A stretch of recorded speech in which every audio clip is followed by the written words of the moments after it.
শেখ হাসিনা আমাদের magical lady আমাদের জন্য কি ম্যাজিক দেখাবে? অনেক সকল অনেক পরাশক্তির বিরুদ্ধেই স্বাধীনতা পেয়েছে। 2022-এ সে আবিষ্কারের প্রয়োজন নাই যে আমরা right side of the history. আসসালামু আলাইকুম। আশা করছি আপনারা সবাই খুব ভালো আছেন। স্বৈরাচার শেখ হাসিনা সরকারকে দীর্ঘ 15 বছর ক্ষমতায় টিকিয়ে রাখতে সবথেকে বেশি যাদের ভূমিকা ছিল তাদের মধ্যে অন্যতম ছিল সাংবাদিক নামধারী কিছু দালাল চাটুকার। একরকম বলা যায় এই সাংবাদিকদের ঘাড়ে ভর করেই শেখ হাসিনা 15 বছর ক্ষমতায় টিকিয়েছিল।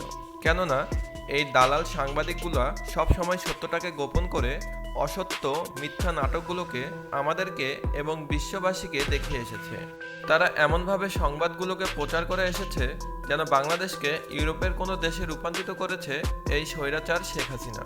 এই দালাল চক্রটি মিথ্যাচারের পাশাপাশি স্বৈরাচার সরকারের নগ্ন সমর্থন ও সবসময় প্রেস কনফারেন্সে শেখ হাসিনার চাটুকারি করতেই বেশি ব্যস্ত ছিল। এমনকি ছাত্র আন্দোলনের সময়ও তারা ছাত্র ও জনতার বিরোধিতা করে স্বৈরাচারের চাটুকারিতে নিজেকে ব্যস্ত করে রেখেছিল। কেননা তারা বুঝতে পারছিল এই সরকার যদি পড়ে যায় তাদের যে পাপের আমলনামা রয়েছে তার কারণে তাদের আর কোনো অস্তিত্ব থাকবে না। বঙ্গবন্ধু কন্যা শেখ হাসিনার নেতৃত্বে যে সরকারটি পরিচালনা করছে সেই সরকারের কোনো বিরোধী দল ওই হতে পারেনি। উন্মোচনের আজকের পর্বে আমরা এমন 10 জন সাংবাদিক সম্পর্কে জানব যারা জাতির সাথে বেইমানি করে নিজেদের মির্জাফরের জায়গায় নিয়ে গেছে আর সাংবাদিকতার মতো মহান পেশাকে নির্দ্বিধায় কলঙ্কিত করে এসেছে। স্বৈরাচার সরকারের পাপ জুলুমগুলো প্রচারণা না করে সবসময় তাদের নগ্ন সমর্থন দিয়ে এসেছে।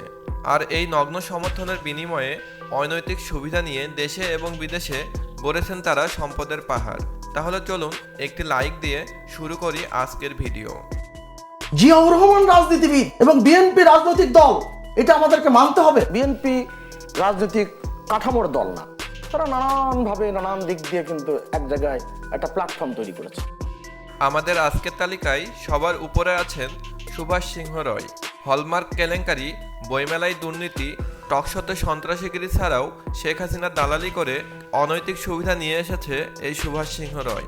এই দুর্নীতিবাজ আওয়ামী দালাল হলেন abnews24.com ও সাপ্তাহিক বাংলা বিচিত্রার সম্পাদক। 2012 সালের হলমার্ক কেলেঙ্কারিতে সরাসরি অভিযুক্ত থাকার অভিযোগ পাওয়া যায় তার বিরুদ্ধে, কিন্তু দুর্নীতি ও ঘুষ দিয়ে সেখান থেকে তিনি পার পেয়ে যান। সুভাষ সিংহ রয় টকশোগুলোতে বিভ্রান্তকর ও মিথ্যা তথ্য দিয়ে সবসময় জাতির সাথে মশকরা করে এসেছে।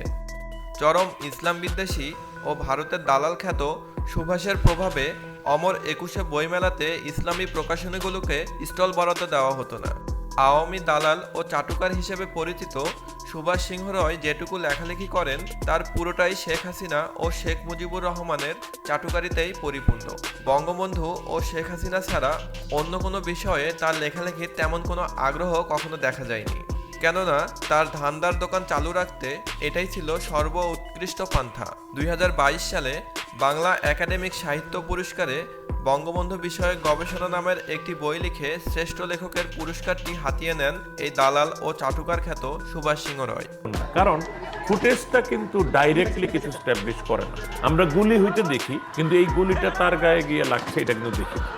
সেরা 10 চাটুকার সাংবাদিকের লিস্টে 2 নম্বরে আছেন স্বৈরাচার সরকারের প্রেস সচিব নাইমুল ইসলাম খান।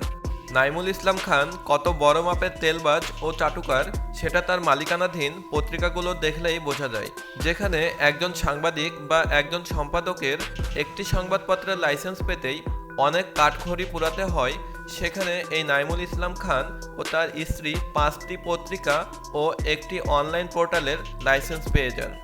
দুর্নীতি করে লাইসেন্স নেওয়া এসব পত্রিকা জনগণের কাছে না পৌঁছালেও সরকারি বিজ্ঞাপনের নামে কোটি কোটি টাকার ধান্দা হয়ে যেত এই তেলবাজ চাটুকার সাংবাদিকের।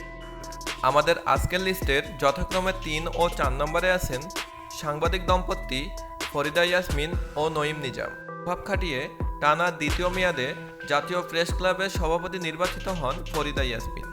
শুধু তাই নয়, সাংবাদিকতার ভাবমূর্তি নষ্ট করাতে তার ভূমিকা অন্যতম।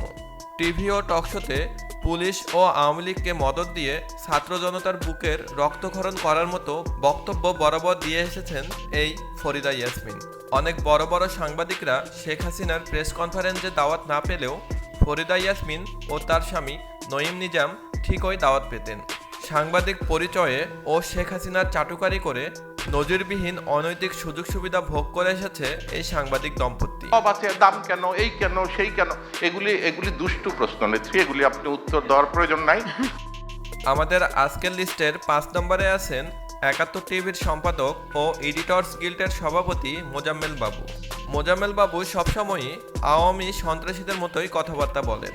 এই স্বৈরাচার সরকারের আমলে 71 টিভি কি পরিমাণে জাতির সাথে মশকরা ও বেইমানি করে এসেছে তা সবারই জানা। তথ্য গোপন করে ভুল তথ্য জাতির কাছে উপস্থাপন করাই ছিল এই স্বৈরাচার দালালের প্রধান কাজ। এই দালাল চাটুকার চাটাচাটি করে বিপুল পরিমাণে অবৈধ সম্পদের পাশাপাশি পূর্বাচলে 43 কাঠার একটি প্লট বরাদ্দ পেয়েছেন স্বৈরাচার সরকারের গিফট হিসেবে। হাসিনা বেডির কপালটাই বালা, কি দেশে অভাব হইব, এইবার এত ফসল আল্লাহ দিচ্ছে যে এই বেডির নামে দেশ চলবো। সেরা 10 সাংবাদিকের তালিকায় যথাক্রমে 6 ও 7 নম্বরে আছেন সাংবাদিক দম্পতি শাকিল আহমেদ ও ফারজানা রূপা। শেখ হাসিনা সরকারকে স্বৈরাচার হয়ে ওঠার উস্কানিদাতা হিসেবেই এই দম্পতি বেশি পরিচিত।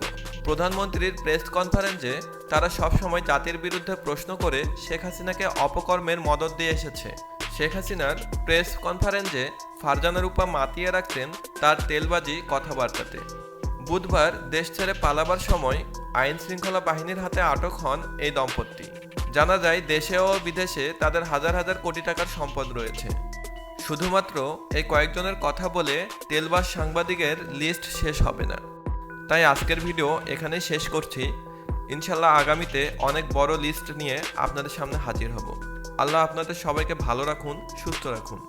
আর হ্যাঁ, আগামী লিস্টটিকে আরও পরিপূর্ণ করার জন্য আপনার চিহ্নিত করা সাংবাদিকের নাম অবশ্যই কমেন্টে জানাবেন।